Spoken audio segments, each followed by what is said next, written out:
अब हमारे पास क्वेश्चन है, हमें वैल्यू बतानी है tan और जो थीटा के जगह दिया हुआ है sine inverse 3/5 plus cot inverse 3/2। ठीक है, तो मैं क्या चाहता हूँ कि ये tan है, अंदर में किसी तरह tan इनवर्स आ जाए ताकि tan और tan इनवर्स हम लोग कैंसिल कर सके और वैल्यू निकाल सके।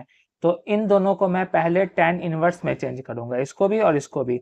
और ये मान लीजिए बन गया tan इनवर्स, मान लीजिए x के फॉर्म में आ गया, और ये भी tan इनवर्स y के फॉर्म में आ गया।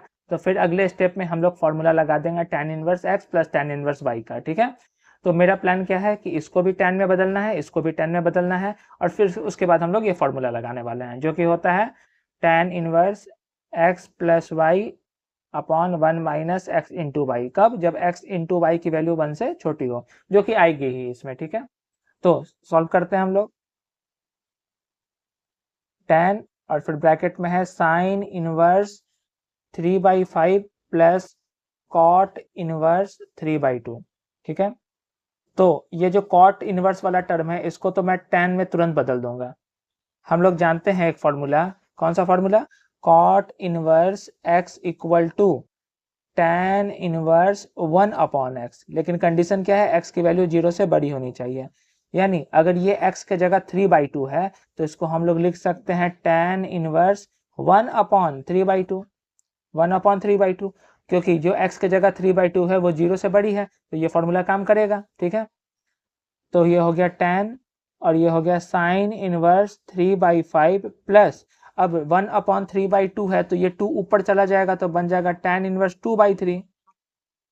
तो ये कॉट वाला टर्म tan में तो चेंज हो गया, अब साइन वालों को भी tan में चेंज करना है। तो मैं क्या करूंगा, मैं पुट कर दूंगा साइन इनवर्स 3/5 को थीटा, इससे साइन इनवर्स उधर जाएगा तो साइन थीटा हो जाएगा, साइन थीटा की वैल्यू 3/5। मुझे चाहिए tan थीटा, tan थीटा निकलेगा तभी उससे tan इनवर्स में वैल्यू हम लोग निकाल सकेंगे। ठीक है, तो साइन निकल गया तो मैं कॉस निकालने की कोशिश करूंगा, क्योंकि कॉस और साइन मिल गया। साइन और कॉस का जो डिवाइड करने पर tan हम लोगों को मिल जाएगा, साइन मिल चुका है तो कॉस निकालना है मुझे। ठीक है, तो देयर फॉर कॉस थीटा, तो हम लोग जानते हैं कॉस थीटा क्या होता है, √1 माइनस साइन स्क्वायर थीटा। आप चाहते तो ऐसे भी कर सकते हैं, ये होता है परपेंडिकुलर अपॉन हाइपोटेनियस। फिर पाइथागोरस थ्योरम से हम लोग बेस निकाल लेते हैं और फिर कॉस थीटा निकाल, सीधा tan ही निकल जाता है, फिर tan के लिए परपेंडिकुलर अपॉन बेस का फॉर्मूला लगा देते हैं, तो उससे भी हो सकता था। ठीक है, मैं यहाँ ये आइडेंटिटी लगा रहा हूँ। तो 1 माइनस साइन थीटा का स्क्वायर है ना, तो यानी 3/5 का होल स्क्वायर, यानी ये हो जाएगा 1 माइनस 9/25, 9/25। ठीक है, तो एलसीएम हो जाएगा 25 माइनस 9, 16। अब बटे में 25, 16 का रूट हो गया 4 और ये हो गया 25 का 5, 4/5। ये निकल गया cos theta 4/5, 4/5। Therefore tan theta, tan theta क्या होता है? साइन थीटा अपॉन में कॉस थीटा। ठीक है, मैं यहाँ लिख देता हूँ। तो साइन थीटा कितना हमारे पास है? 3/5, और कॉस थीटा कितना है? 4/5। 5 कैंसिल हो गया, तो टेन थीटा की वैल्यू आ गई 3/4। यहाँ से हम लोग थीटा की वैल्यू निकालेंगे, थीटा हो गया टेन इनवर्स 3/4। लेकिन जो थीटा हम लोग पुट किए थे वो क्या था? Sign inverse 3/5।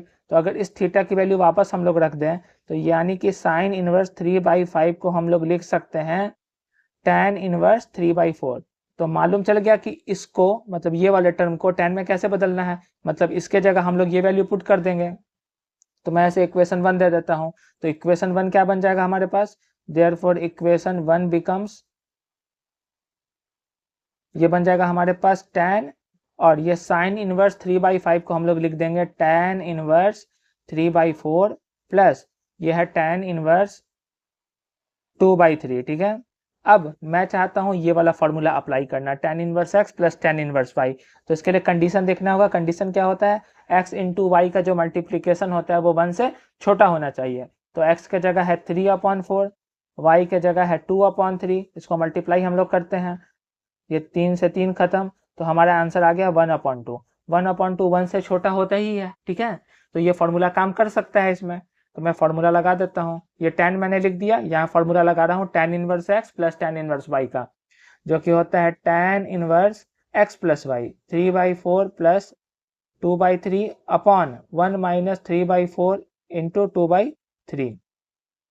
तो ये हो गया tan, और यहाँ tan इनवर्स, यहाँ ऊपर में एलसीएम हो गया 12, तो 4 तिहाई 12, 3 तिहाई 9 हो जाएगा ऊपर में, 3 चौके 12, 4 दूना 8।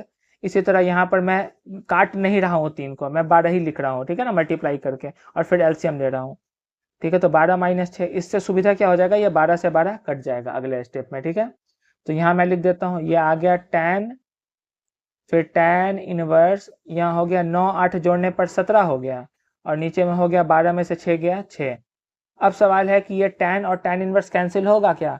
तो हम लोग जानते हैं ये कैंसिल कब होगा, जब जो ये वैल्यू है वो tan इनवर्स के डोमेन में होनी चाहिए। tan इनवर्स का डोमेन तो सारा रियल नंबर होता है, तो ये दोनों कैंसिल हो सकता है क्योंकि 17/6 रियल नंबर है। तो हमारा आंसर क्या हो जाएगा, 17/6। तो मुझे उम्मीद है आपको ये समझ में आ गया होगा। मैं थोड़ा इस पार्ट को जूम कर देता हूँ, थोड़ा क्लियर नहीं है, ये छोटा छोटा लिखा हुआ है, ठीक है। तो ये हो गया हमारा आंसर, फाइनल आंसर तो ये है 17/6। Thank you for watching.